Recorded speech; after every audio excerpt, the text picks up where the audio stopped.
Le projet Sketch Travel, c'est une aventure collective autour d'un carnet que se sont partagés 70 artistes de 12 nationalités différentes.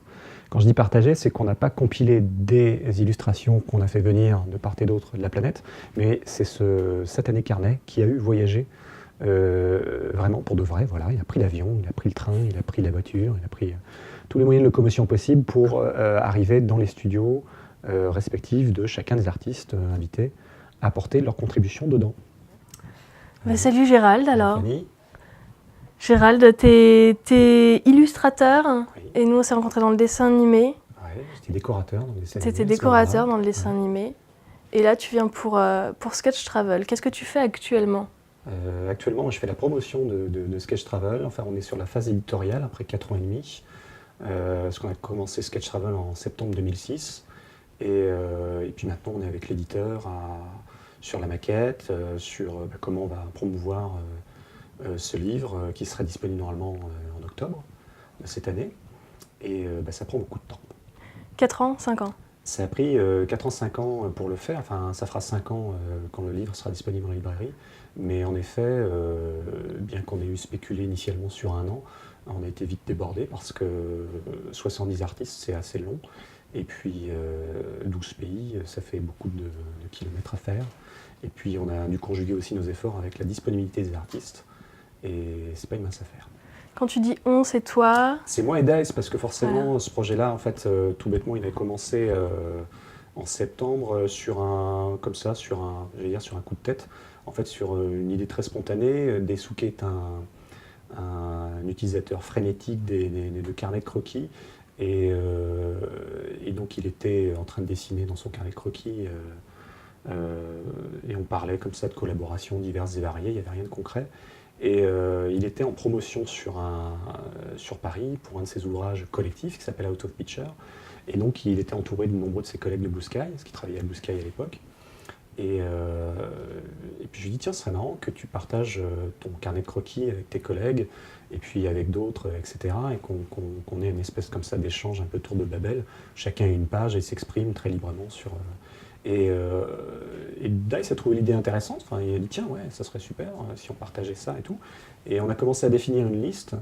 Et donc ça a forcément commencé avec les gens desquels on était les Une plus liste familiers. de gens, Une liste de gens, à la que fois vous auriez des aimé gens qu'on voir dans un... connaît, parce que voilà, lui comment on travaille dans le dessin animé, enfin, lui il travaillait déjà depuis beaucoup plus longtemps que moi à ce moment-là. Et donc ça démarrait avec des collègues qu'il avait de Blue Sky, etc. Et puis on s'est amusé à définir une autre liste aussi des gens qu'on appréciait. Et puis on s'est dit, tiens, on va essayer de les contacter, on ne sait jamais. Et puis chemin faisant, voilà, on est arrivé à 70 artistes. Et ce qui est amusant, c'est quand on relit la liste à présent, il n'y a pas beaucoup de décalage entre les gens qu'on avait souhaité voir. On regardait ça de manière complètement utopique. On dit, tiens, il y a qui, on est fou. Et on savait très bien, enfin, on pensait à ce moment-là que c'était complètement impossible d'atteindre lui comme nombreux autres. Et puis on a été assez surpris de voir que tout le monde a joué le jeu. Tout le monde a joué le jeu, mais enfin, t'as eu Miyazaki, tu l'aurais peut-être pas eu à la première page du carnet. Non, certainement pas. Non. Et au début, alors, comment t'as fait pour convaincre les gens d'y participer? C'est pas facile d'entamer là-dessus. Déjà, sur la liste, de se mettre d'accord, ça c'était pas trop difficile, parce qu'on avait des affinités visuelles. En plus, pour trouver autant d'artistes. Enfin, déjà, de base, on n'était même pas à partir sur 70 artistes. C'était parti sur 50, quoi. On pensait pas, 70, ça paraissait un peu trop gros. Et surtout, pourquoi on est passé à 70? Parce qu'on s'est dit, arrivé un moment dans le carnet, que les doubles pages, ça pouvait être intéressant. Mais initialement, on était à moins.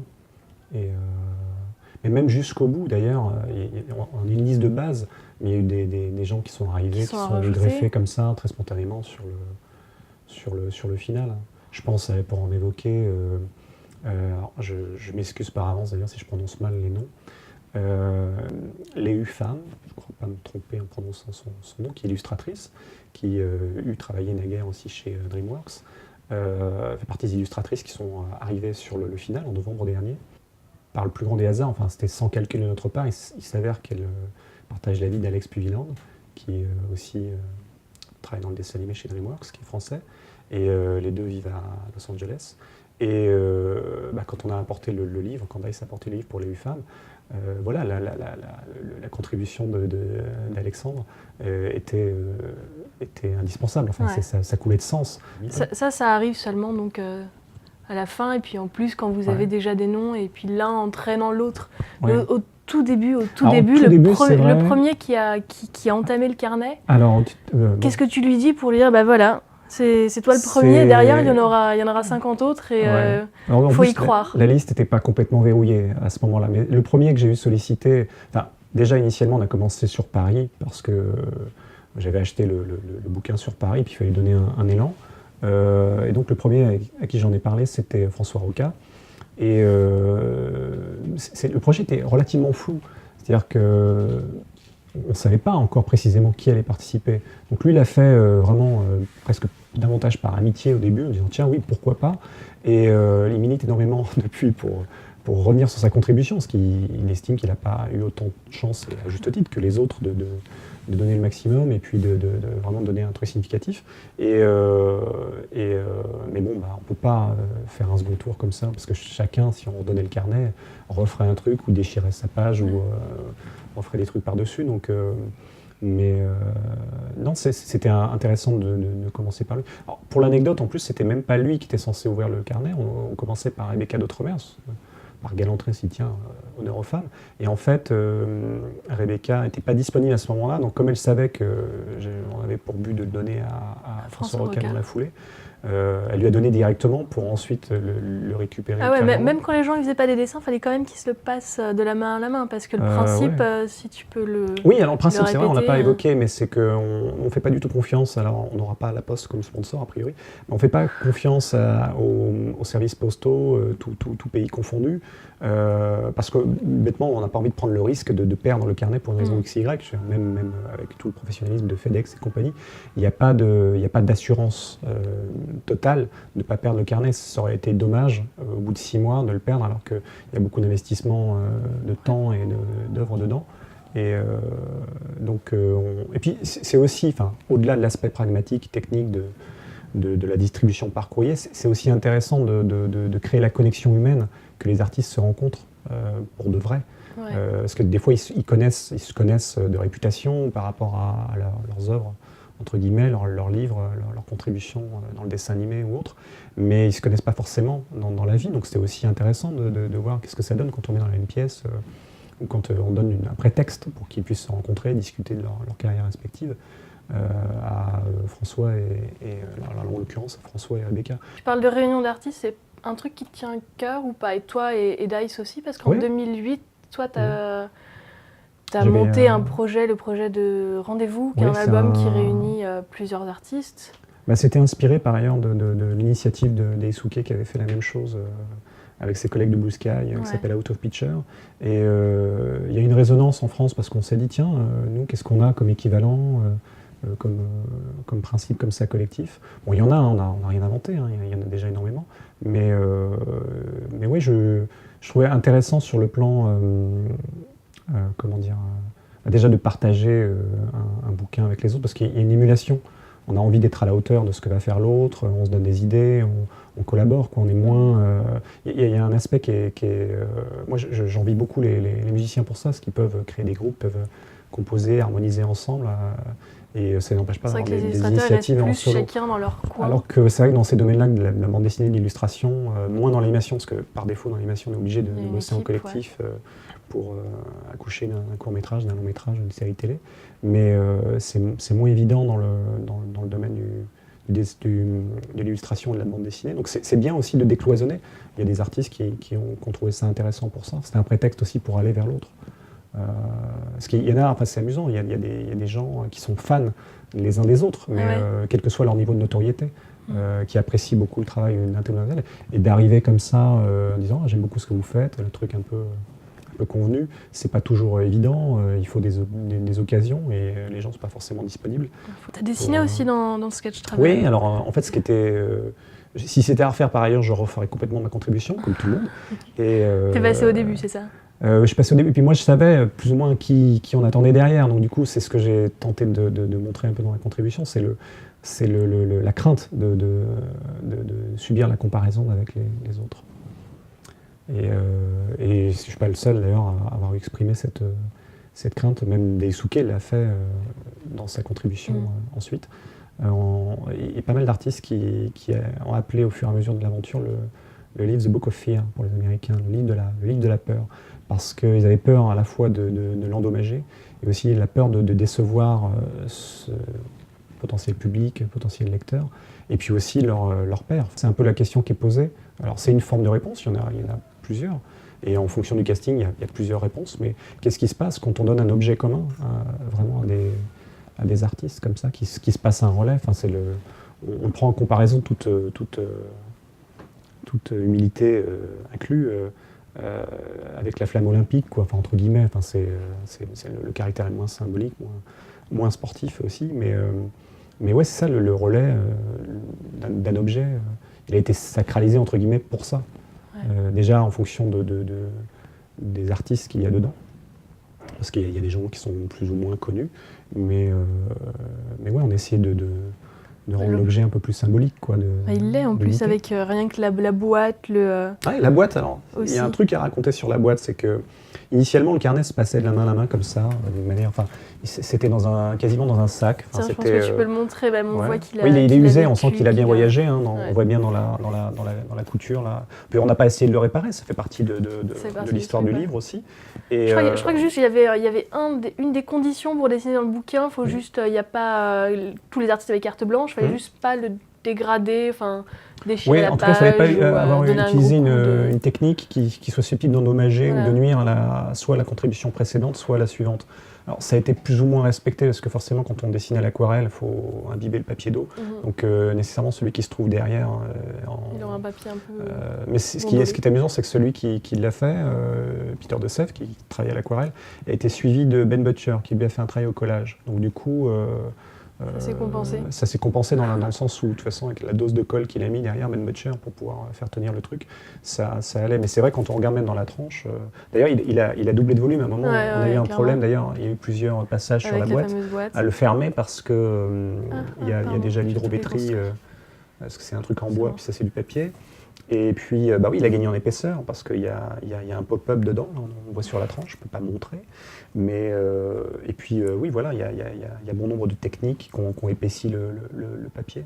Et donc, du coup, je t'ai interrompu parce que tu nous racontais la boîte. Oui, sur la boîte. Alors, c'est amusant, c'est Daniel Lopez Munoz, qui est un artiste d'origine espagnole, qui travaille depuis longtemps aux États-Unis, qui était initialement chez Blue Sky et puis qui a rejoint Pixar, qui est directeur artistique, qui était, on appelle character designer sur Up, chez Pixar, et qui il travaillait sur ce film-là à l'époque. Et quand il a eu le carnet, il m'a envoyé un gentil mail en disant « Oui, je pensais faire un truc, une protection pour le carnet.